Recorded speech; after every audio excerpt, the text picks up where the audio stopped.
A film analysis of Troll 2 by Caleb Gelker. Troll 2 is a movie made in 1990 and was directed by Claudio Frasco, written by Claudio Frasco and Rosella Drudy, and produced by Filmerage. The film stars Michael Paul Stephenson as Joshua Waits, Robert Ormsby as Grandpa Seth, and Deborah Reed as Credence Lenore Gilgood. The film is a fantasy horror movie and won nothing. Absolutely nothing. The film is about the Waits family, who visits the small town of Nilbog, filled with a close-knit community of vegan goblins disguised as humans who want to turn humans into plant matter that they can eat. Joshua is told about the goblins from the ghost of Grandpa Seth, but nobody believes him. There is also a group of, and there is no better way to say this, extremely thirsty teenagers who are only there so we can have some cool deaths. The film ends with Credence, their leader, and a witch, and her goblins being defeated by Joshua eating a double-decker bologna sandwich and sealing their Stonehenge magic stone.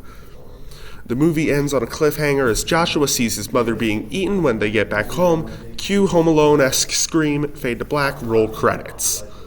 First thing to mention about Troll 2 is its use of music. The film's original score is alright, with songs like Goblins Are Coming sounding pretty good, but the film uses music way too much. A good example is at the start. When Joshua believes a goblin is outside of his window, it just immediately starts playing a kinda creepy track. The sound effects have the exact opposite problem, with most scenes not having any at all. The cinematography is bad.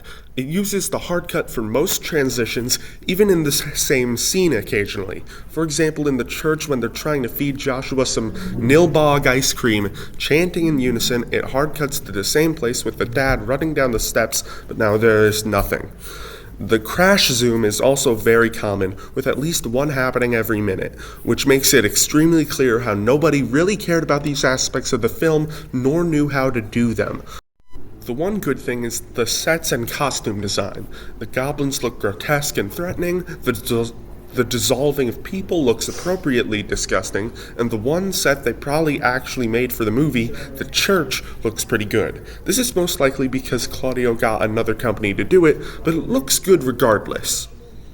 The writing for Troll 2 is infamous for a reason. Even if you set aside the infamously bad lines, the writing on a broader scale is rotten from the core. Let's start with the Waits family, as they are the main characters. Nothing bad really happens to them outside of what Joshua gets up to. Even when the goblins finally reveal themselves and start to attack the family, nobody is injured, nobody dies, and all the tension is lost because of it. Even when they're about to eat the food that will kill them, Grandpa Seth comes in both times to stop it with his supernatural powers that have no explanation.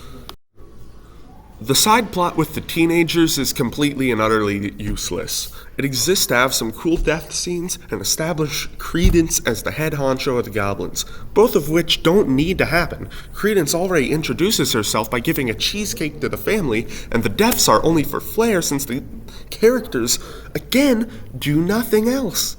If anything, they are a detriment to the movie because they include everything that bumps up the movie to a PG-13 rating. The worst example is an entire scene in the smack of the middle of the finale being interrupted by Credence seducing the last boy and burying him in popcorn, which has no point. The most likely explanation for why the film is like this is that Claudio is a filmmaker who values profitability over anything else. In his mind, they have the stuff that other films did, so they must be good. This mindset kills the entire script.